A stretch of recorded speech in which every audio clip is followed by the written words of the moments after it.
Hola, hola! Welcome back to my channel, Authentic Narratives. I hope that you're doing well. Before we get started with today's new video, I want you to do one thing for me, and I want you to hug yourself tightly, tightly, tightly, and I want you to repeat after me. You are seen, you are heard, you are loved, you are worthy, you are enough, and I love you so very much. Take a deep breath and release. How did that felt? I know, right? It is one of my favorite exercises, and I truly recommend you practice this often and show yourself some very much needed love. So today's topic, we're going to be talking about things that get in the way of creating the self-care lifestyle that you hopefully want but also need. This topic, as we have been talking about self-care, right? I want to invite you to go back and watch those self-care videos if you haven't yet. But if not, if you have, then welcome here and let's just get started.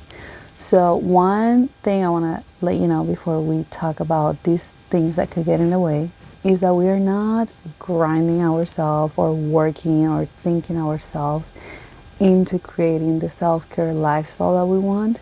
We are actually going to be healing our way there.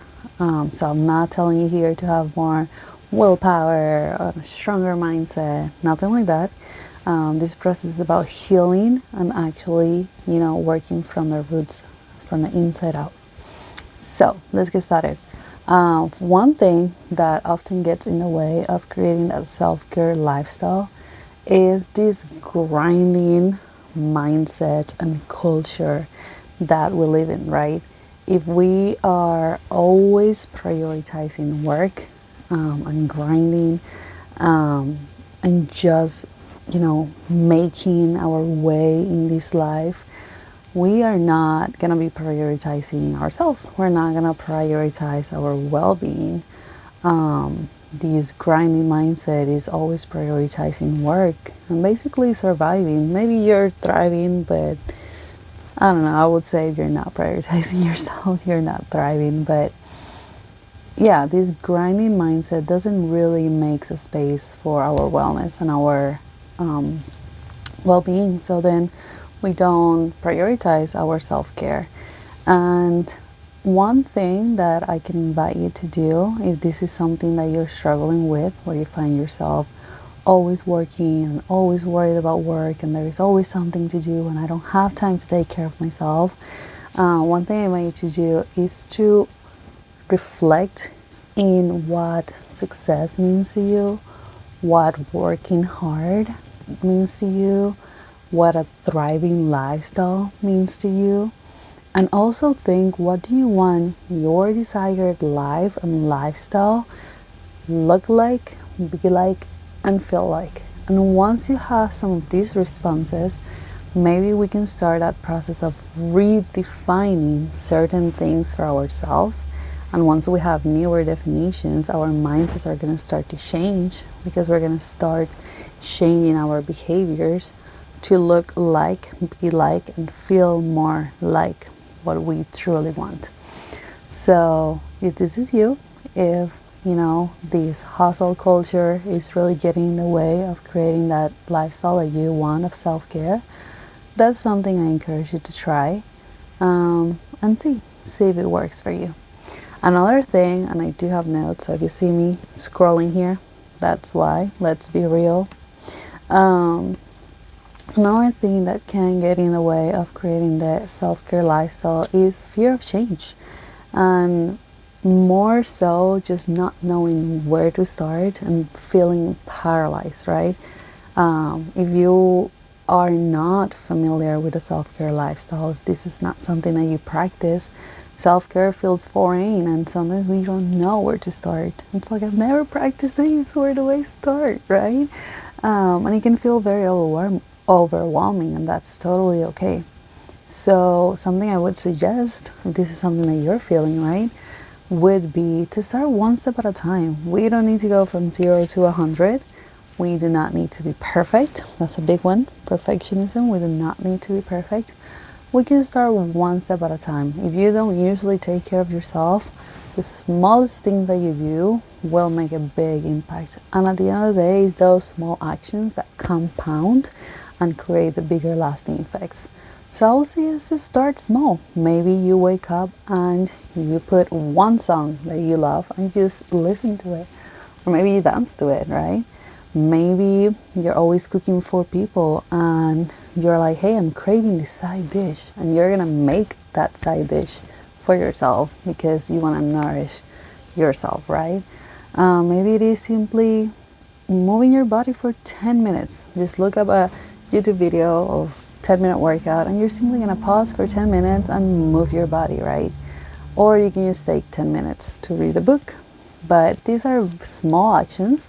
You may think, hey, 10 minutes, that doesn't seem like much, but it actually is a lot when you are getting started. And it matters. 10 minutes matter. It's better something than nothing. So if this is you and you feel like you're paralyzed and you have no idea where to start and it's overwhelming and it is a lot, you start one step at a time and just continually build your way to where you want to go. All right, number 3, not knowing ourselves, not knowing yourself. That's a huge one. How are you going to create a self-care lifestyle that takes care of you and your needs if you don't even know what those needs are, or if you don't even know how to meet those needs, right? We live in a very disconnected world, unfortunately, and that huge disconnection a lot of the time is with ourselves. And we don't really know what we need. We don't really know what makes us happy, what makes us feel better, right? We're so used to live by that programming of what we have been told we should need or should want or should like, that we don't know for ourselves. And if this is something that you identify with as I'm speaking about it, I would suggest just getting started. Just get started with spending time with yourself. Date yourself. Spend time with yourself. Try new things. Explore new ways.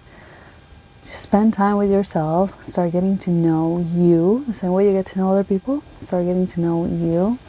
And in this process, make sure you reflect. Is this something that makes me feel good? Is this something that brings me joy? Is this something that maybe just doesn't help at all, right? And as you start that process, you're going to start learning what works for you. And then it comes the process of having the courage to be like, hey, if this works for me, I'm going to apply it into my life. I'm going to have a self-care lifestyle, right? Another one is accountability.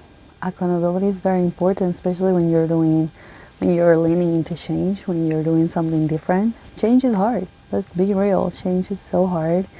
And it's hard to hold ourselves accountable. So it can be really challenging when we're trying to change something in our lives. And a lot of the times when we're trying to change, the people around us might not be trying to change. And they might actually be living versions of things that we are trying to leave behind, right? So it's tough, and we need to learn how to hold ourselves accountable. But in order to get there, we might need help from other people to hold us accountable first. So that could be, some ideas could be surrounding yourselves with people that are also growing and changing and taking care of themselves in a way that you want to take care of yourself. So let's say you want to do more art.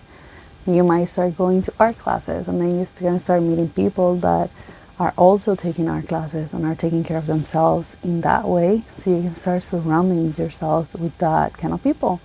You can check in your community. Maybe they have book clubs, or they have a running club, or they have workout classes, or just things and places and activities where you're going to find people that are more aligned with this version of yourself where you're going, and that can be accountability partners. That's what I ran out of memories, so the video stopped, but here we are finishing up. So as I was saying, right, with accountability, One option is going to those places and surrounding yourself with people that are in alignment with where you're heading. But another way could be working with a coach. Working with a coach that can not only help you dig deeper in that process of changing your lifestyle, but it can also serve as accountability and walk with you in that journey as you develop your own accountability. So that's another option. And one more thing that came to mind as I was speaking is that, another thing that gets in the way is prioritizing. We may say we just don't have enough time or we don't have enough energy, but in reality, it's just all about priorities. What are you prioritizing? What things are you spending your time, your energy, your money in or with? And how can those be shifted around in a way that's creating space for your self-care, or just simply making swaps? What relationships can be switched? What new people can you surround yourself with? What kind of foods can you switch, right? What kind of habits can you switch? Instead of watching as much Netflix, maybe you can read more or go outside more or exercise more, right? So I truly believe that it is all about priorities. And I do encourage you, if this is something you relate to and you're like, hey, I don't have time or whatever reason is, I encourage you to reflect about it. Reflect on what are you prioritizing and what priorities can maybe be switched so they align more with where you want your life to go, in order to live a life that's nourishing and that is giving you what you need, so you don't need to escape your life. So that being said, those are again 5 things that could be getting in the way of you creating a self-care lifestyle and you creating a lifestyle that's taking care of you and your needs and that's nourishing. If you identify with any of these 5, I encourage you to give a shot to those ideas that I share with you. And just, if you do, let me know in the comments, right? Or send me a DM or an email or something and let me know how it went. I would love to hear your feedback. Let me know if this was helpful or it wasn't helpful.